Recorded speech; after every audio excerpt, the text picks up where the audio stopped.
momento del Concilio de Nicea.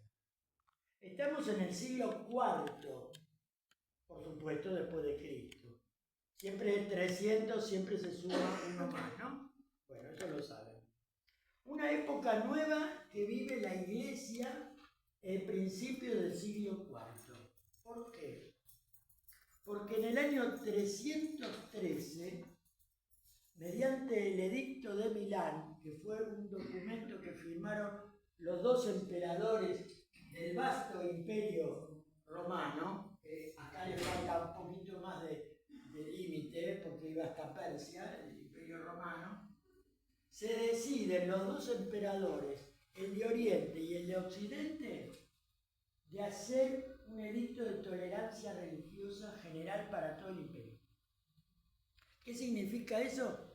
Que los cristianos dejaban de ser perseguidos, que todos podían profesar la fe que quisieran en el imperio. El imperio que, como ustedes saben, es el mundo occidental, el mundo greco-latino, ¿no es cierto?, donde se habla mucho el griego en toda esta parte del mapa, ¿sí? Y los límites del imperio romano siguen siendo más bien mediterráneos, pero tienen una entrada, un poquito en la entrada del continente europeo y del Asia, del mediana Asia, ¿no es cierto? Es decir, ese edicto de Milán, que en esa época era capital del imperio, se reúnen los dos emperadores y deciden destacar o decir, bueno, cada uno profesa la fe que quiere. Acá nos damos cuenta cómo la influencia del cristianismo fue creciendo en estos años, a pesar de que ese crecimiento no estuvo exento justamente de la gran época primitiva de la Iglesia, que fue la época de los martirios. El cristianismo estaba fuera de la ley, sobre todo desde Nerón en adelante, hasta el año 313. ¿Esto qué implicó? El fin de las persecuciones, que comenzaron justamente en esa segunda mitad del siglo I después de Cristo.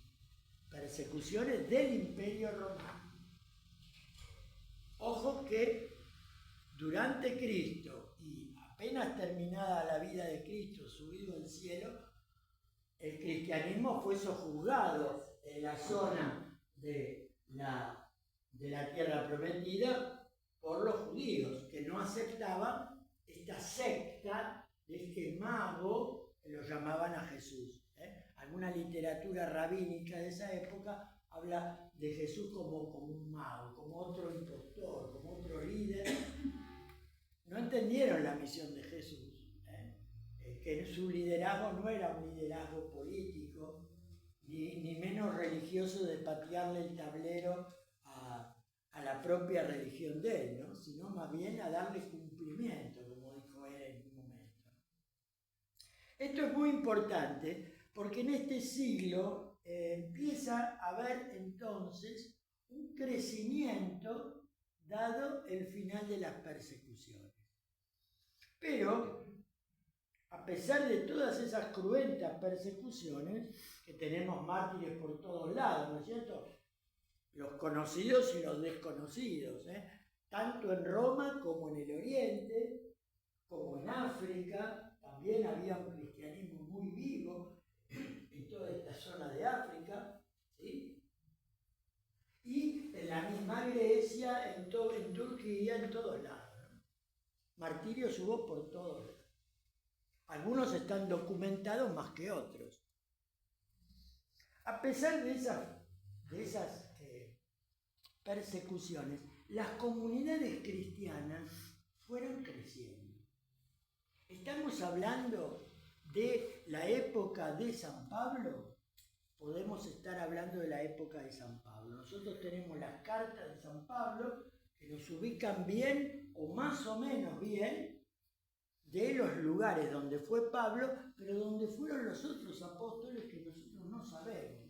Hay tradiciones que hablan Tomás que llegó hasta la India, otro que estuvo en Persia, tradiciones. Nosotros nos llevamos por los textos inspirados del Nuevo Testamento y vamos despacito, en punta de pie, diríamos, ¿no? Podés decir, bueno, las tradiciones, pero la cosa es que ya comunidades, conocidos sus fundadores o no, esas comunidades fueron creciendo. De los siglos I al III o al IV vamos a encontrar fundaciones de comunidades en toda la zona mediterránea del Imperio Romano. Algunas conocemos los fundadores, otras no. Por ejemplo, Atenas, no sabemos si fue Pablo el primero que llegó a Atenas. Y a Roma, Pedro, Pablo, pero ya a Pablo lo van a buscar cuando él llega. Vayan a los últimos capítulos de los Hechos de los Apóstoles. Se van a encontrar que ya le van a buscar gente que va a estar con él y lo va a buscar, ¿sí? Y así en toda la península itálica, no tanto en el interior del continente. Eso va a ser un poquito después, más lento. A España va a llegar, a Francia va a llegar, pero a las zonas más de arriba, la zona de, por ejemplo, de París, o la zona de lo que hoy es Alemania, ahí va a ir entrando de a poco, y con más pequeña fuerza. Estamos entonces en este tiempo de persecuciones, pero las comunidades no dejan de crecer.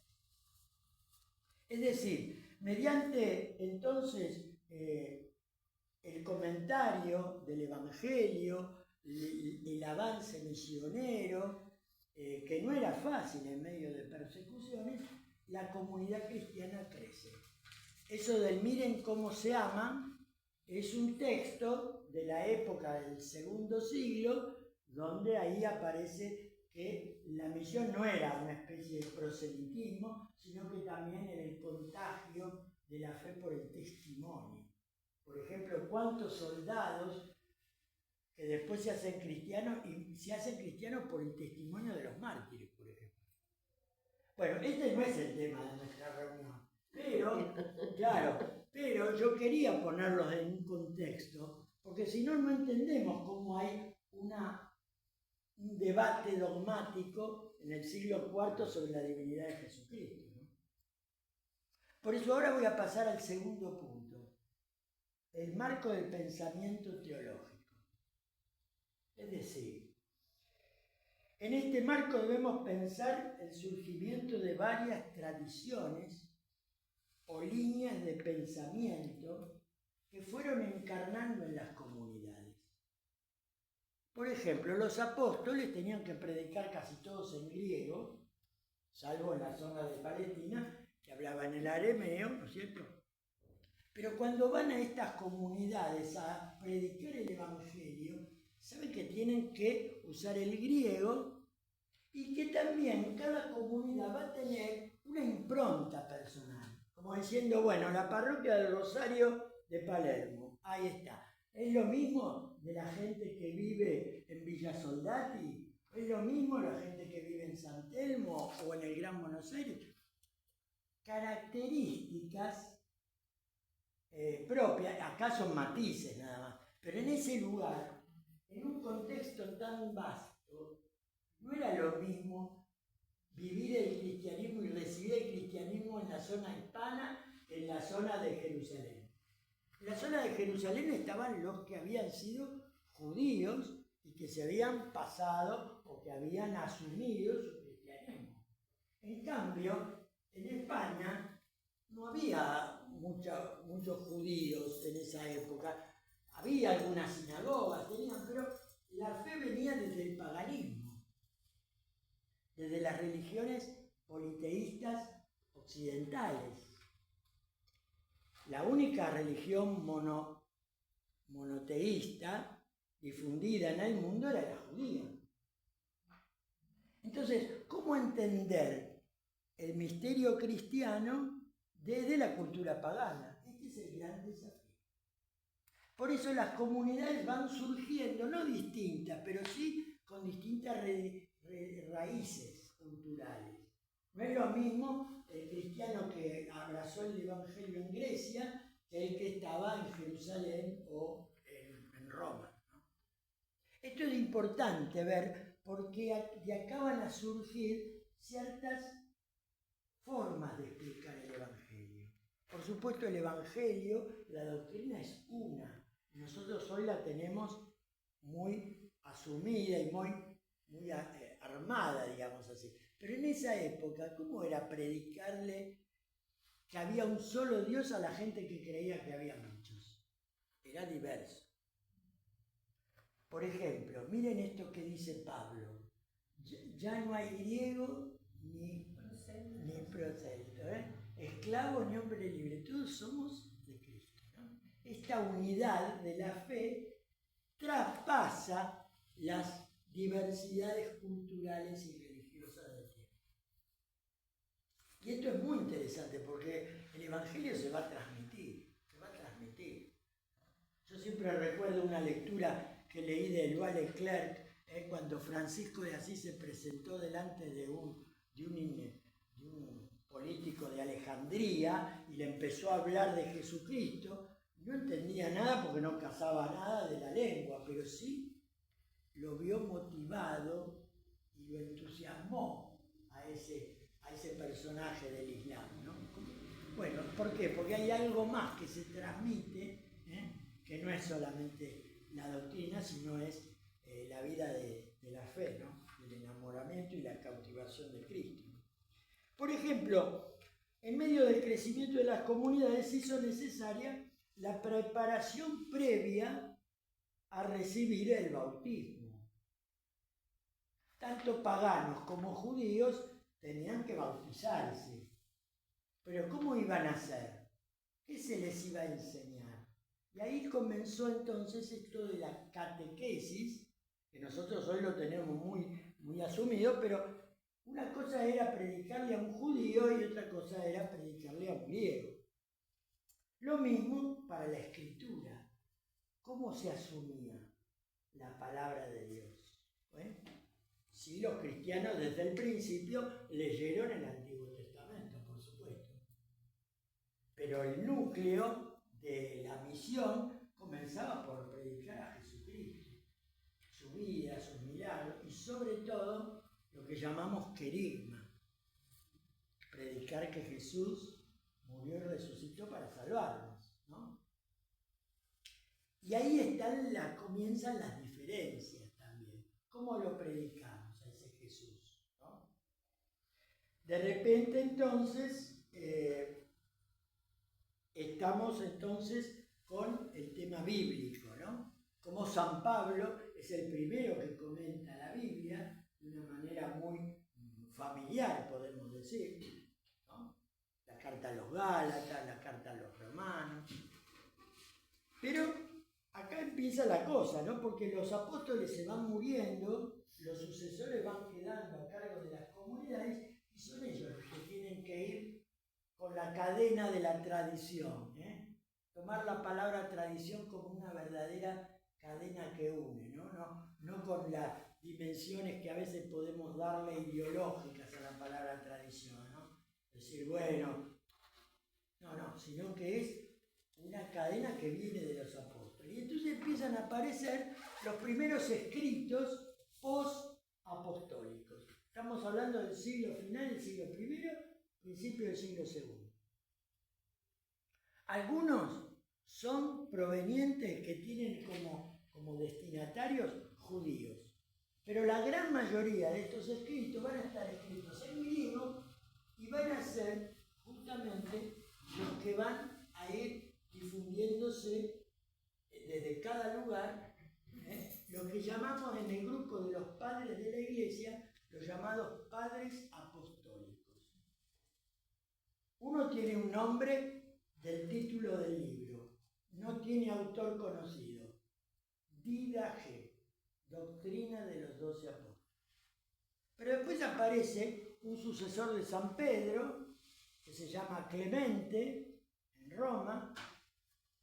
Aparece un griego, que se llama Justino, y ahí van a empezar a comunicar la fe a este mundo griego, grecolatino.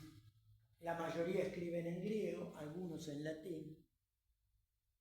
Ahí se va formando la tradición. Estos padres de la Iglesia.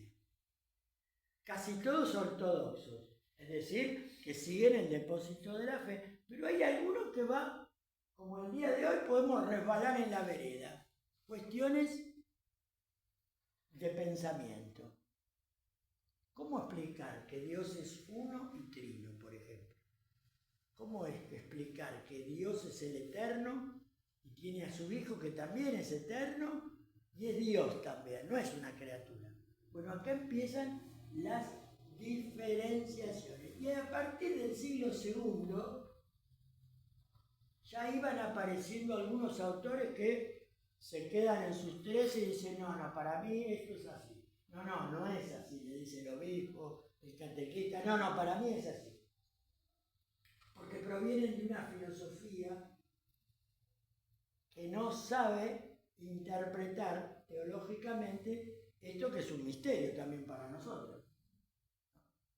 Entonces, por ahí empiezan las diferencias y lo que se llama genéricamente herejías, ¿no? Las herejías son aquellas que van a defeccionar o van a tener algún error en su explicación. Tenemos el mundo griego, el gran mundo griego, donde la mayoría es politeísta. Algunos filósofos habían llegado a decir que había un solo Dios, ¿no? Pero en general hay una situación de politeísmo. ¿Y cómo explicar que Jesús es el Hijo de Dios, pero es eterno también? Acá comienza. Por eso, aún en la misma escritura, había explicaciones que eran confusas. El que interpretaba la escritura de manera literal y el que interpretaba la escritura de manera alegórica, como una imagen, por ejemplo, como cuando nosotros predicamos las parábolas, o cuando Jesús también usó por medio de las parábolas este lenguaje, ¿no es cierto? Una cosa explico con una historia para remitir a otra realidad, ¿no? Por ejemplo, el buen samaritano, ¿no? Como era el evangelio del domingo pasado, ¿no? Bueno, ahí entonces creo que podemos empezar a descubrir que aparecen en esta vida de la iglesia primitiva, en medio de las persecuciones y todo, errores. ¿Cuáles son esos tipos de errores? Voy a enumerar los más comunes. Los provenientes del judeo-cristianismo. Estos los encontramos ya en los libros inspirados. Decir que para ser cristiano, primero hay que hacerse judío.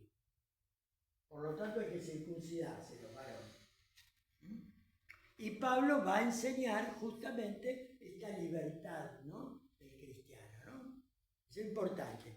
¿Qué otra cosa viene del judaísmo? Interpretar justamente, quedarse en lo judío y poner a Cristo como alguien que viene entonces a organizar esto que los judíos no tenían organizado, o aquellos que piensan que Jesús vino como un Mesías político. Equivocados también. Ahora viene una más complicada, que son las corrientes gnósticas, con G, gnósticas, que provienen de las filosofías griegas u orientales. Hoy también está mucho el tema del gnosticismo, ¿vieron? Pero aparece el neognosticismo, como decía San Juan Pablo II. Pero este gnosticismo viene de que la persona recibe la iluminación por medio de un proceso espiritual, personal, de Dios. Entonces está como iluminado y es capaz de interpretar lo que dice la Escritura según mi propia explicación. Y esto tenía una doble cara.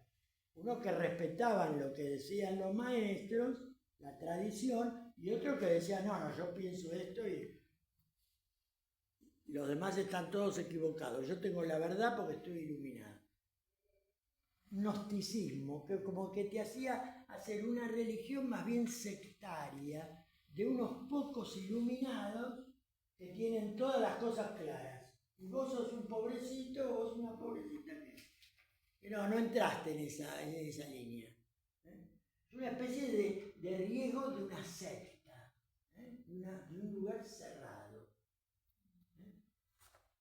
Otra tercera, el maniqueísmo.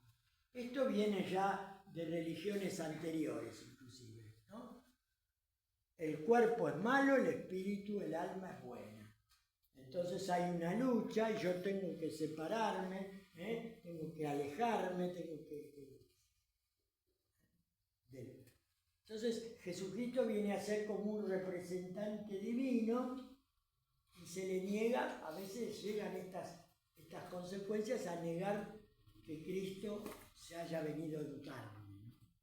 Ya lo dice San Juan en una de sus cartas. Quien niega que Jesús ha venido en carne sea anatema, es decir, que ya en la época de los libros inspirados había esta idea espiritualista, malsana ciertamente, de encarar la persona de Jesucristo como si fuera una especie de enviado de Dios, como un ángel. Y no, Jesús tuvo hambre, lloró, pataleó, todo, ¿no?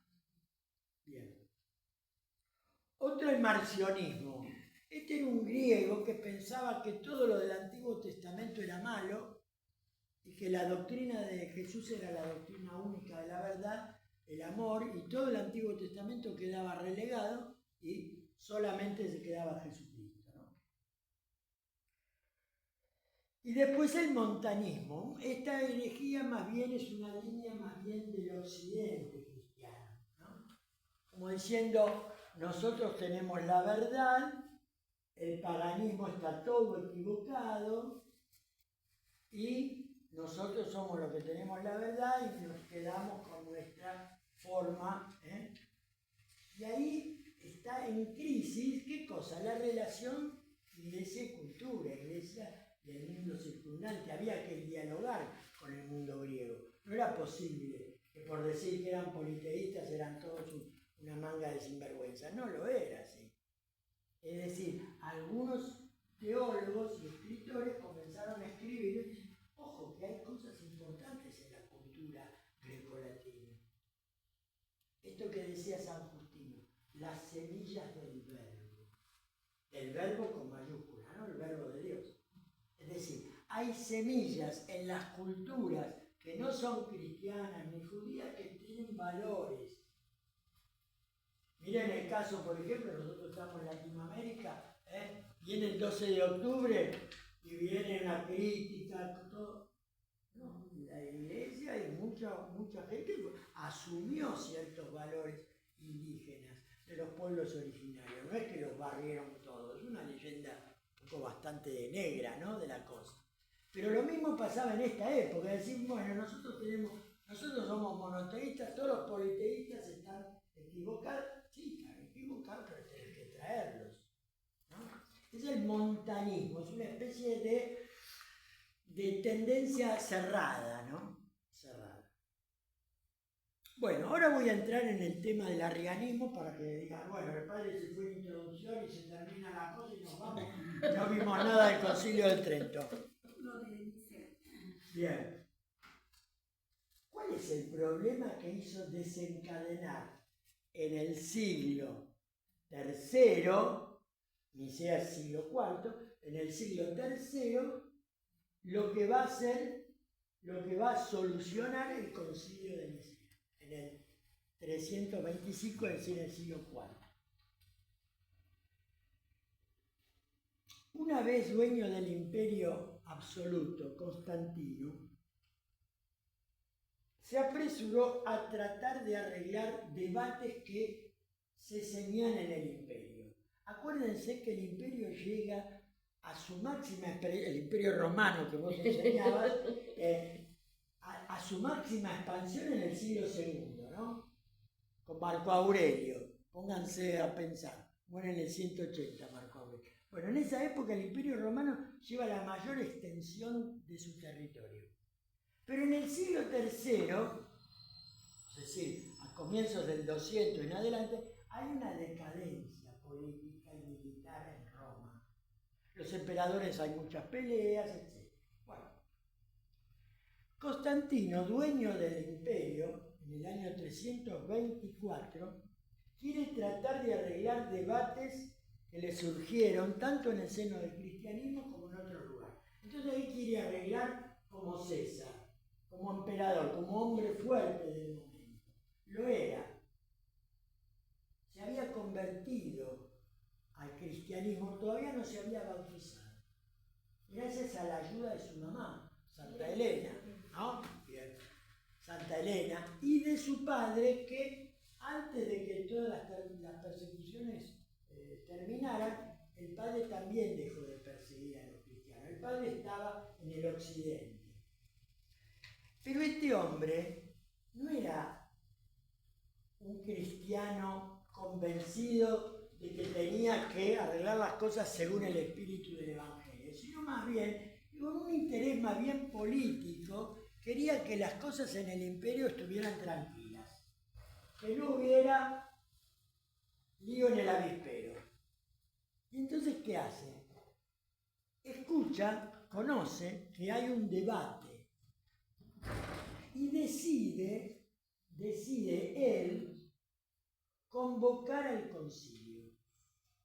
Una cosa totalmente novedosa, porque los emperadores, hasta hace pocos años perseguidores de cristianos, él se convierte en una especie de defensor de la fe. Bueno, ese concilio va a comenzar en el año 325, dura 2 meses, pero ¿cuál es el tema que se debatió? Y aquí vuelvo a lo doctrinal. ¿Me siguen más o menos? Sí. Bien. Es decir, en Alejandría,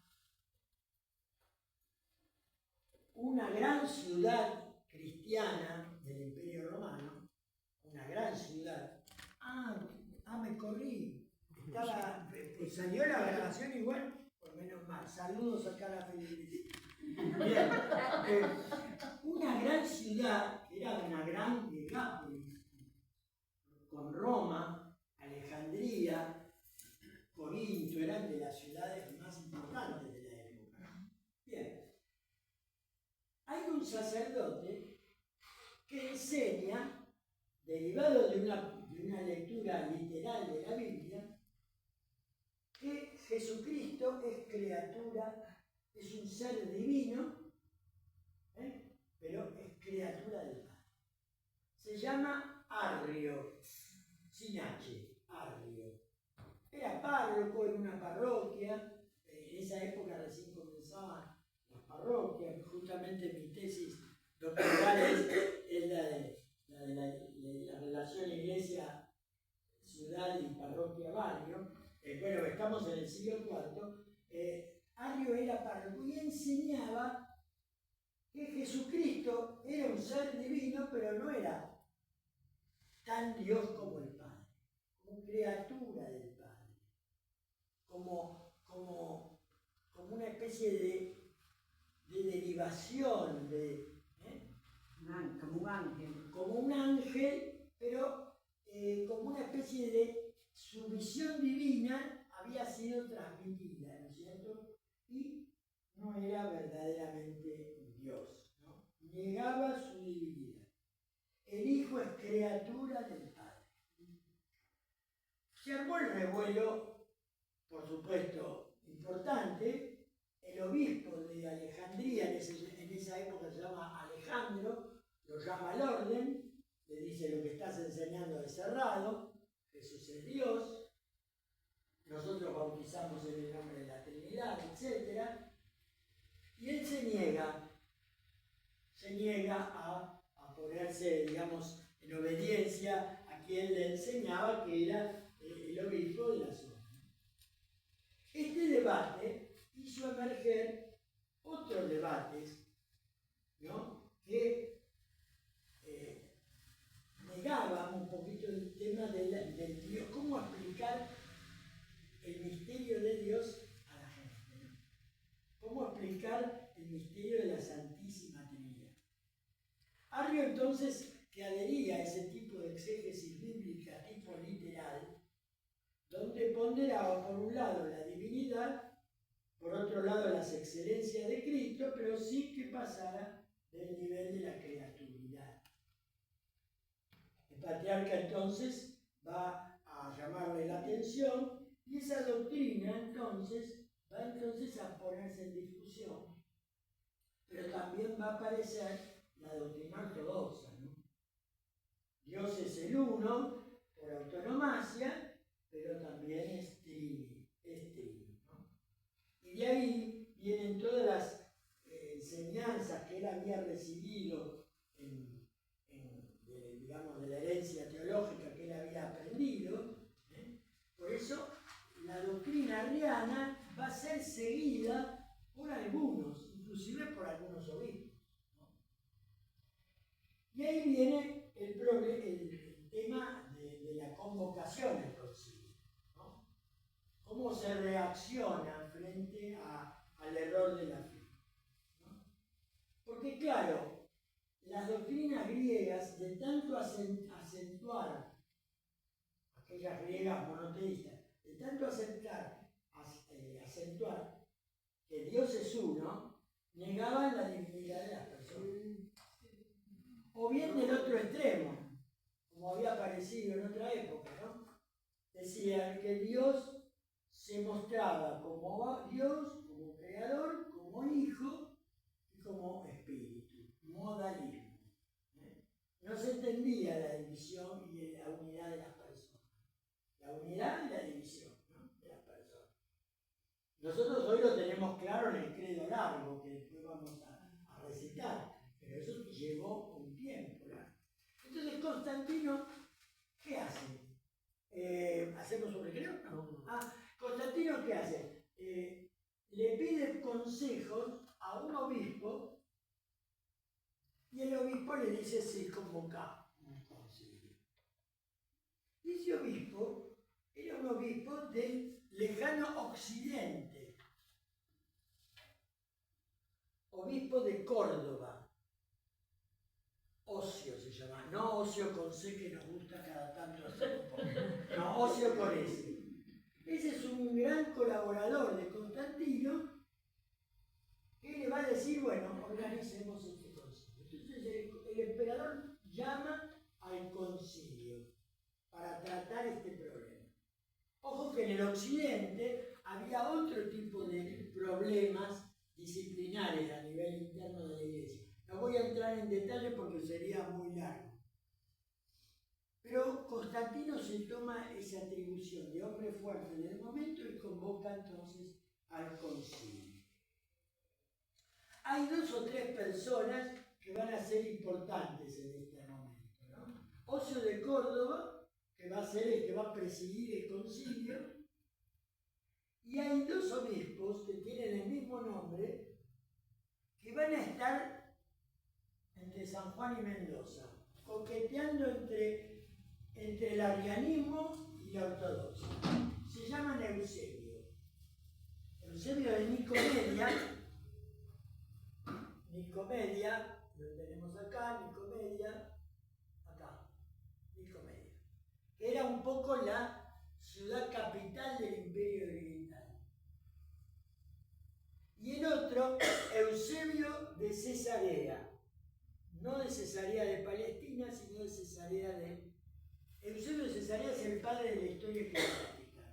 Así que no es santo porque coqueteó un poquito con el arrianismo, pero el Papa Benedicto XVI, cuando en su época hizo catequesis sobre los padres, lo incluyó a él, ¿no?, como un verdadero promotor de la historia eclesiástica. Bueno, estos 2 Eusebios coquetearon un poquito con el arrianismo, y bueno, se convoca el concilio. ¿Dónde va a ser? No figura en el mapa.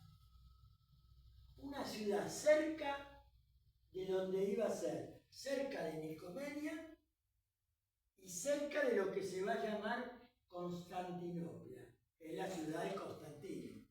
Siempre hay alguno que te pone las ciudades con el nombre de él, ¿no? Constantino también, ¿no? Bizancio, que dice acá, capital del Imperio Bizantino, hasta 1453. Pero ahí, en este laguito que está acá, chiquitito, cerca de Nicomedia, ahí está Nicea. Le quedaba bien a Constantino, que una vez dueño de todo el imperio, muda la capital del imperio de Milán y la lleva a lo que después va a ser la ciudad de Constantino. Ahí empieza el concilio. Pero nosotros tenemos que tener en cuenta también que Arrio fue convocado al concilio. ¿No es? A ver, nosotros cuando hablamos de concilio, estamos hablando de reunión de los obispos, de la reunión de los superiores generales, no hablamos de autoridades seculares, civiles. Trento también, Lutero fue invitado a participar en Trento, no quiso ir, ¿no? Y aquí Arrio participa del concilio, participa. ¿Cuántos? Ustedes pueden decir, ¿cuántas diócesis había? Sí, había diócesis que estaban fundadas en el litoral mediterráneo, ¿no? Pero más adentro no eran muchas. ¿Cuántas participan de ese concilio ecuménico? La gran mayoría son obispos del Oriente. Cuando yo digo Oriente, ¿ven esta espaldita acá de Grecia? Bueno, esa es la división entre Oriente y el Occidente. ¿Sí? Es la famosa división de Diocleciano, que dividió el imperio en dos. Bueno, de la zona del Oriente van a participar más o menos, según Eusebio de Cesarea, 250. Aunque en los escritos de otro santo, defensor de la ortodoxia, dice 318. De Occidente, uno que es de este lado de acá, participan solamente 6. De los cuales tenemos 3 nombres. Los demás, los otros 3 son desconocidos, porque las actas del concilio se perdieron. Y Roma, a todo esto, voy a decir, la gran pregunta es cómo si el Papa convoca los concilios. Sepan esto, los primeros 8 concilios ecuménicos de la historia de la Iglesia los convocaron los emperadores. A partir del 9º los convocaron los papas. ¿Sí? Los primeros son todos orientales, en lugares orientales. Constantinopla, Éfeso, Calcedonia. ¿Sí? Bien. Entonces, uno dice, pero ¿y el Papa entonces dónde está? Bueno, tenemos que alejarnos de la idea de que el Papa es el primero de todos en esta época. El Papa es el obispo de Roma donde murió Pedro y Pablo. No existe todavía la teoría de la infalibilidad pontificia y el primado. De a poco va a ir creciendo esa figura. Pero en esta época, el obispo de Roma tiene una autoridad porque dice, los autores nunca abandonó el depósito de la fe. Siempre fue fiel a la fe apostólica. Y segundo, porque allí murió Pedro. Esa es la gran autoridad que tiene el Imperio Romano. No por haber sido la capital del imperio, sino por haber sido, por ser la sede donde Pedro dio su testimonio. Y Pablo también, ¿cierto? Ese es importante. El Papa no va a Nicea, pero manda 2 presbíteros, delegados del Papa. Uno se llama Vito y otro Vicente. Todos los concilios ecuménicos van a tener representación papal. Después que terminó el concilio de Nicea, el obispo de Roma aceptó y autorizó todo lo que se dijo en el concilio. ¿Sí? Muy importante esto, porque nosotros tenemos que alejarnos de esa idea de, el obispo, el Papa.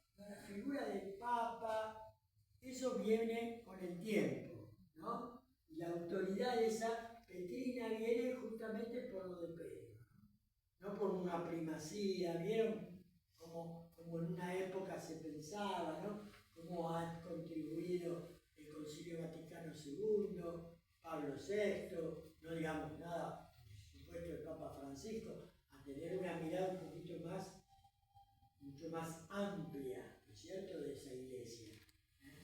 Él siempre decía, el Papa Francisco, el obispo de Roma, ¿no? El sumo pontífice, ya ese título lo vamos usando, pero teológicamente, ¿no?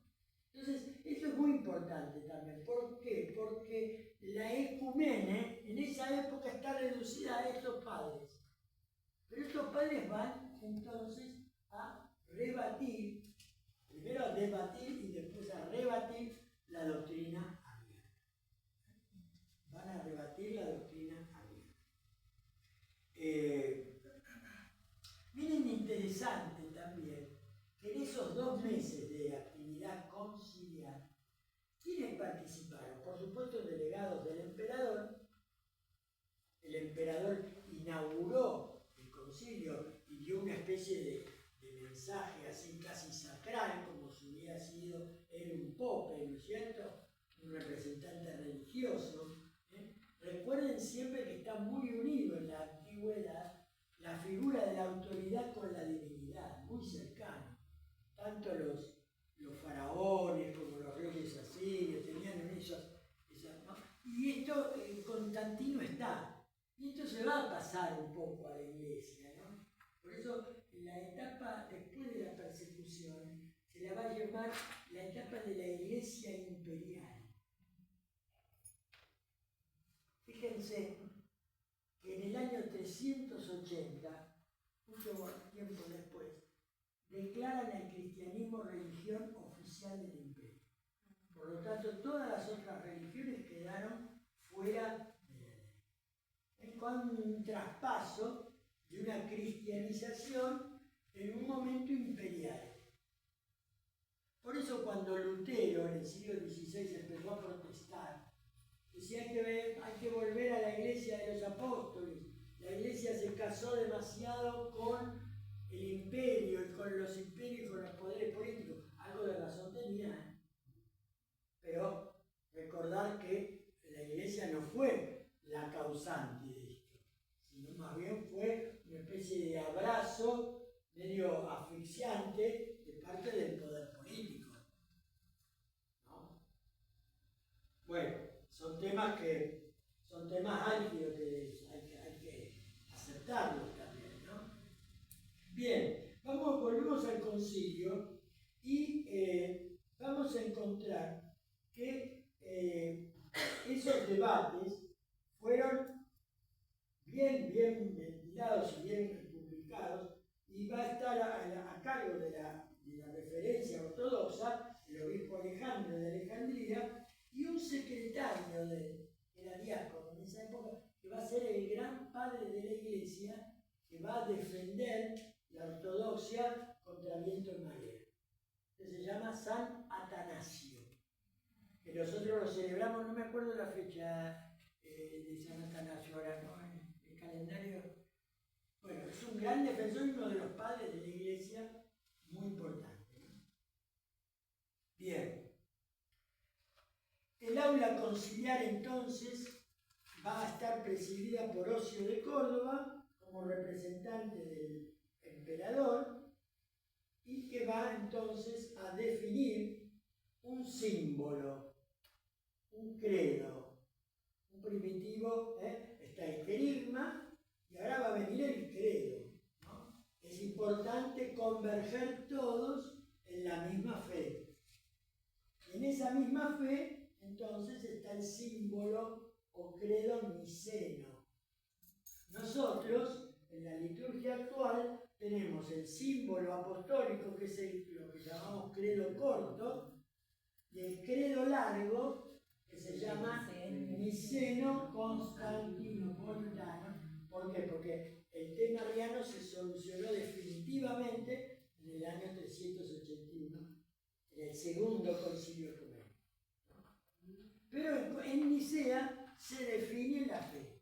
Se define la fe. De este modo, los títulos tradicionales de Jesús se encuentran en el Nuevo Testamento, tienen una explicación teológica. Hijo de Dios, primogénito de todas las criaturas, que Arrio las aceptaba, pero que las interpretaba erróneamente. Hijo de Dios como criatura. Quedaban precisados entonces las palabras Hijo de Dios, clarificando entonces la expresión de la misma naturaleza del Padre. Hay un término griego que es un lío recordarlo, pero que llevó a un montón de interpretaciones. Homoousios, la misma naturaleza del Padre.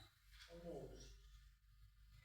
Así que bueno, por eso después en el Constantinopolitano te van a decir engendrado, no creado, de la misma naturaleza del Padre. Así que es preciso entonces nombrar a todos los defensores de la ortodoxia, entre ellos Alejandro, Atanasio y otros que sostuvieron entonces esa fe, ¿no es cierto? San Atanasio va a sucederlo en la sede a Alejandro de Alejandría. Él va a ser obispo de Alejandría, va a ser muy importante entonces con su doctrina. Para terminar con la condena de Arrio, debemos decir que todas las conclusiones dogmáticas, es decir, teológicas, hechas por el concilio, fueron aceptadas por todos los participantes, menos por dos obispos, que fueron, como consecuencia, expulsados de sus sedes, desterrados. Dos griegos, Segundo de Ptolemaida y Teonás de Marmárica. Y después, el mismo Eusebio de Nicomedia, que era la capital de alguna manera del imperio antes que Constantino fundara, también va a ser expulsado. Bien, en definitiva se concluyó: el Padre, el Hijo y el Espíritu Santo es una trinidad de personas, de la misma naturaleza divina, sin diferencia alguna. Nosotros acá tenemos un párroco que ama la liturgia, le gusta la liturgia y seguramente que en el prefacio de la Trinidad del domingo explicó eso.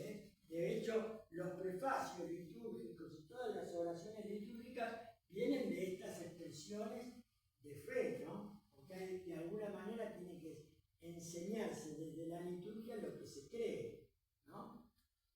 Bueno, ahí es importante entonces el aporte de tu dedicación. Y entonces, leo entonces cómo queda ese símbolo,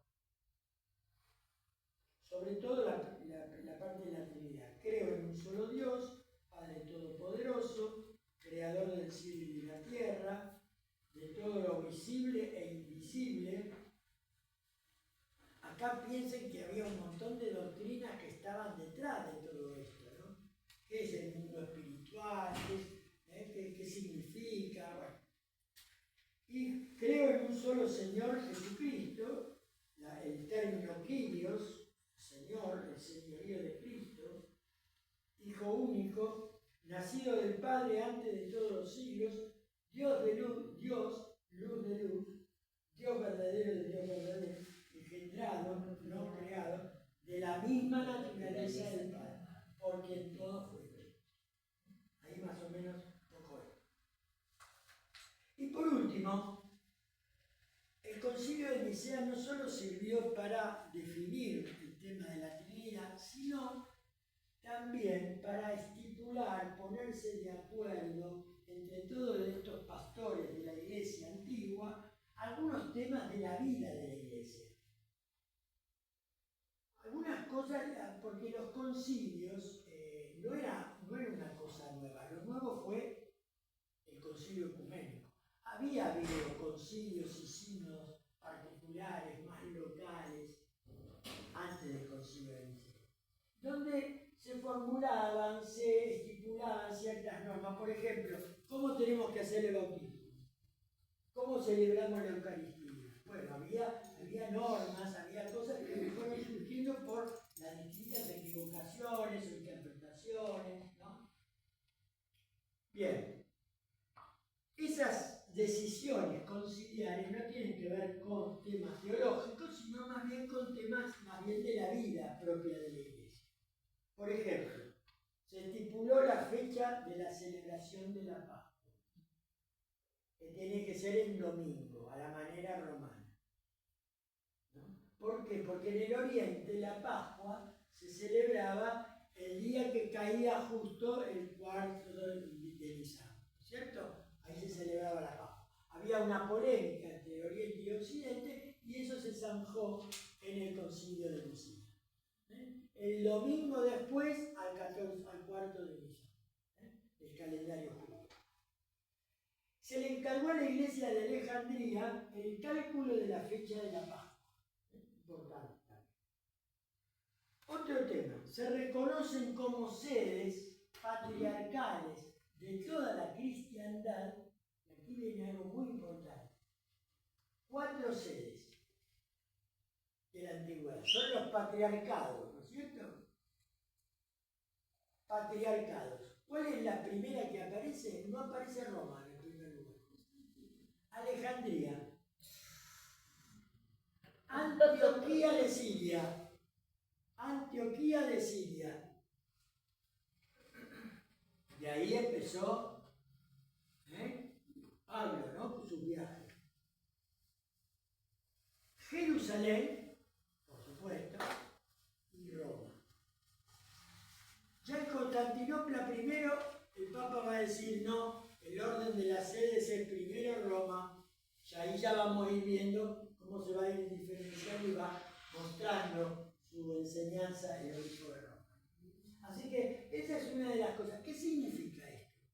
Que son las sedes no solo más antiguas, sino sedes apostólicas. Apostólicas. Por ejemplo, en Alejandría se sabía que había estado San Marcos. El puerto de San Marcos estaba ahí, hasta que los venecianos bueno, otra de las tantas cosas de los occidentales. Bueno, ¿se entiende? Sí, muy importante estas 4 sedes. Otro tema. Con respecto a los obispos, se mandó que fueran ordenados por obispos de la misma provincia eclesiástica. Por ejemplo, el obispo de Quilmes, que fuera ordenado por el obispo de alrededores. Que no fuera ordenado por un obispo de otro lugar más lejano. Se establecía la prohibición a los obispos de recibir en sus diócesis a presbíteros que hubieran sido excomulgados de otras zonas. Alguno podía haber errado o algún tema disciplinario o moral, entonces ojo, que vas de un lado y vas a recaer en otro. Mirad, por eso siempre los archivos siempre son importantes. ¿Qué pasaba en los primeros tiempos del cristianismo? Las cartas de comunión. ¿Qué significaba eso? Que yo era de la comunidad de Roma, tenía que viajar a Atenas y nadie me conocía en la comunidad cristiana de Atenas. Entonces, para que no hubiera espías o herejes o gente que no decía que era cristiana y no lo era, había que llevar una cartita. Yo soy de la comunidad de allá. Cuando a nosotros nos toca ir a países extranjeros, tenemos que llevar una carta diciendo el presbítero Ernesto o el presbítero Matías es de esta iglesia de Buenos Aires. ¿No? Porque una vez a uno puede pasar la coleta, inclusive, nunca falta, ¿viste? Bueno. ¿Actualmente es eso? Se sigue haciendo la carta de la sí. A los presbíteros que vamos. Bien. Se establecía la prohibición de los obispos, se prohibió la ordenación de recién bautizados, ordenación sacerdotal. Se prohibió la ordenación de recién bautizados, de eunucos, o de quienes hubieran apostatado durante la persecución. Tenían que ser cristianos, no digo sinceros, sino fieles, ¿no? Muy importante. Y esto de la persecución, en el fervor de la charla no lo dije. Durante el concilio 325, cuenta Eusebio Cesarea que muchos obispos estaban presentes, mostraron las marcas de las flagelaciones, de las torturas, de los padecimientos que tuvieron en época de persecución. Había pasado 10 años, 15 años, nada más. Algunos tenían todavía las marcas de que habían estado presos o encerrados, o trabajo forzado, etc. Interesante, porque decir, la cosa estaba muy viva, ¿no? Bueno, y lo último, se estableció vida común de clérigos y se organizó la vida comunitaria de las vírgenes, un espacio de la vida religiosa que no aparece tanto en Nicea, pero aparecen ciertos personajes que se habían dedicado al monacato, no tanto de vida comunitaria, sino más bien habían empezado por ser anacoretas, vivían dentro de las montañas o vivían en los desiertos, la vida religiosa monástica, el comienzo de esa vida religiosa monástica, ¿no? Así que bueno, eso es más o menos un poquito lo que espero que les quede, más o menos que puedan participar y hacer este clima de la iglesia antigua es muy lindo, porque a veces pasa que nosotros dejamos de leer el Evangelio en el Nuevo Testamento y de repente aparecen santos en la vida de la iglesia. ¿Quiénes son estos santos padres? Bueno, estos son los que van a ir recogiendo las tradiciones bíblicas y las van pasando a la posteridad. ¿La Virgen como Madre de Dios por Nicea? No, la Virgen no se trata en Nicea ni en Constantinopla, sino que se trata cuando hay herejes que van a decir que María es madre de Jesús, pero no es madre de Dios. Siglo IV al final, ¿no? Que van a ser el tercer y cuarto concilio ecuménico, Éfeso y Calcedonia. Ahí se va a hablar de María Theotokos, madre de Dios. Porque en este momento estamos hablando de controversias trinitarias. Después vendrán, como consecuencia de esto, las controversias cristológicas. ¿Cómo es que Jesús es Dios y hombre al mismo tiempo? Y ahí viene el tema de la Virgen, por supuesto, por lo devocional. Porque la tradición devocional de la Virgen existió siempre, ¿no? Esa es una buena pregunta, ¿no? Porque después vendrá eso.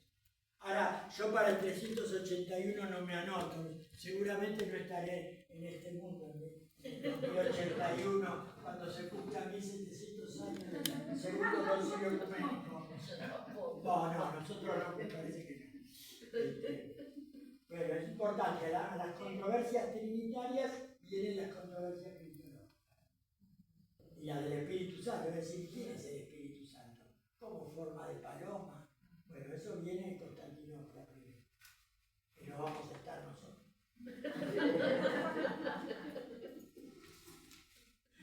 ¿Alguna otra pregunta? Yo les voy a dejar dos textos para que lo fotocopien, que está todo un poquito y un poquito más desarrollado. Lo dejo a vos, padre. Bueno. Queda en secretaría si alguno quiere. Muchas gracias. Bueno,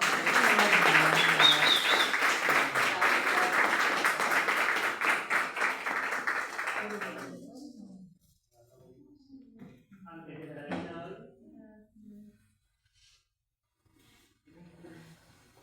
vamos a terminar con la oración correspondiente.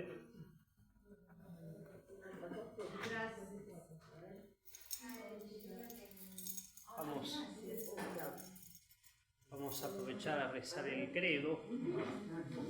Vamos despacito, porque el credo de Nicea Constantinopla. Así. en Italia lo rezan todos los domingos. En Uruguay también. En Uruguay también. Acá nosotros tenemos la opción. En Venezuela lo rezan los domingos. Sí, también. Bueno, vamos a rezar. En el nombre del Padre, y del Hijo, y del Espíritu Santo. Profesemos juntos la fe. Creo en un solo Dios, Padre Todopoderoso, Creador del cielo y de la tierra, de todo lo visible e invisible.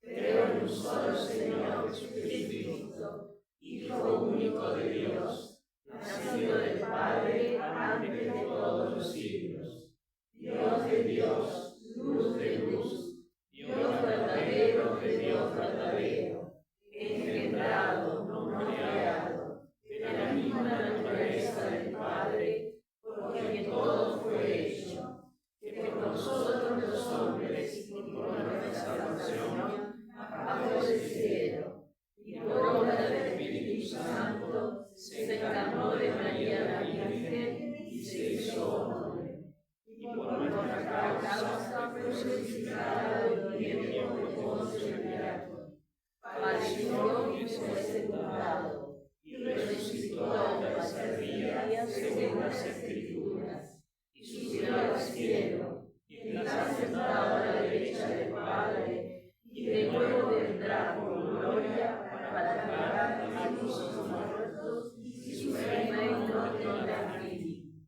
Creo en el Espíritu Santo, Señor y dador de vida, que procede del Padre y del Hijo, que con el Padre y el Hijo recibe una misma adoración y gloria, y que habló con los profetas.